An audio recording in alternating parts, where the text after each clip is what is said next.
Picture this. It's a peaceful night in your hostel. You're lying in bed, the sounds of muffled chatter in the hallway fading as the other guests settle in. You're tired, you're safe, and you're ready to drift off. But just when you're about to fall asleep, you hear a sound, something subtle, almost too quiet to notice. A soft click, like a door closing, or maybe unlocking. You shrug it off, tell yourself it's nothing, and go back to sleep. But when you wake up the next morning, your world is turned upside down. It was around 3 a.m. when my roommate Alex stumbled back into the room, still half asleep and mumbling something about the door. I remember the exact words he whispered to me. "Did you leave the door open?" And just like that, I snapped awake, my heart pounding. We always double-locked the doors, so how could it have been open? I sat up, feeling a cold sense of dread creeping over me.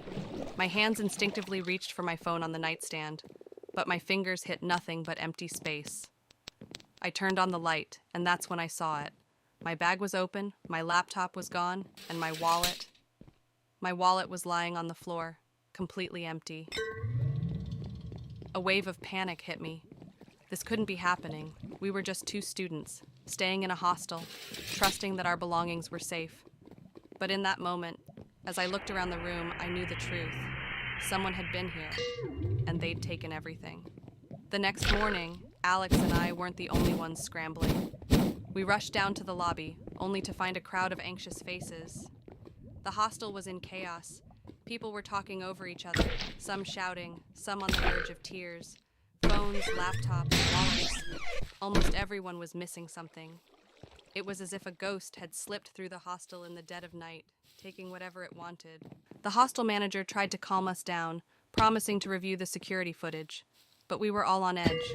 Some of us had important documents, travel itineraries, even personal diaries that had disappeared. It wasn't just about losing things.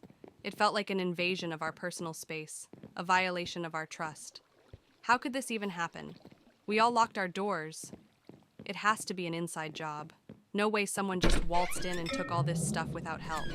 As theories flew around, fingers started pointing. Was it one of the hostel staff? A fellow guest? Tensions ran high, and trust began to crumble. Everyone was a suspect.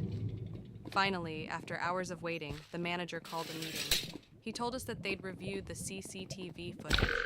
But here's where things got even stranger. There was a gap, a full 3-hour window of nothing but static, right during the time when the thefts likely happened. 3 hours of nothing? Come on, that's more than a coincidence. Somebody planned this. A chill ran down my spine. This wasn't just a random act of theft. It felt like a well-coordinated operation. Someone had tampered with the cameras, someone who knew exactly how to cover their tracks. And if they could disable security for that long, what else were they capable of? That night, no one felt safe. People were sleeping with their belongings under their pillows, barricading their doors, whispering fears into the dark. But Alex and I couldn't let it go. We started talking to the other guests, piecing together a timeline, trying to figure out if anyone had seen something, anything, that could be a clue. And then, someone mentioned seeing a new face around the hostel, a man who hadn't checked in through the front desk, but seemed to be roaming the halls, blending into the background. One guest claimed they'd seen him late at night, sneaking around with a set of keys in his hand. But when they tried to confront him, he disappeared. Scene, montage of guests nervously talking, glancing over their shoulders and speculating about the mysterious stranger. We didn't have much, but we had a lead. And so, the hunt began. Alex and I spent the next night on high alert, watching the hallways from a distance, hoping to catch a glimpse of this mystery man. And then, just past midnight, we saw him. He was hovering near one of the rooms, trying to open the door without making a sound. We confronted him, demanding to know what he was doing. His excuses were flimsy, his face pale. He claimed he was just lost, looking for the bathroom, but he couldn't explain why he had a key to someone else's room. I swear it's not what it looks like. But as soon as we stepped into his room, the truth was laid bare. Under his bed, hidden beneath a pile of clothes, was a stash of stolen items. Phones, laptops, even passports and wallets, all taken from the guests who had put their trust in this hostel.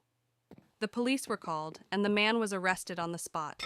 He'd been staying in the hostel under a fake name, using a master key that he'd somehow gotten hold of. The hostel manager was mortified and immediately implemented stricter security measures. The stolen items were eventually returned, though some people were still missing cash and other valuables.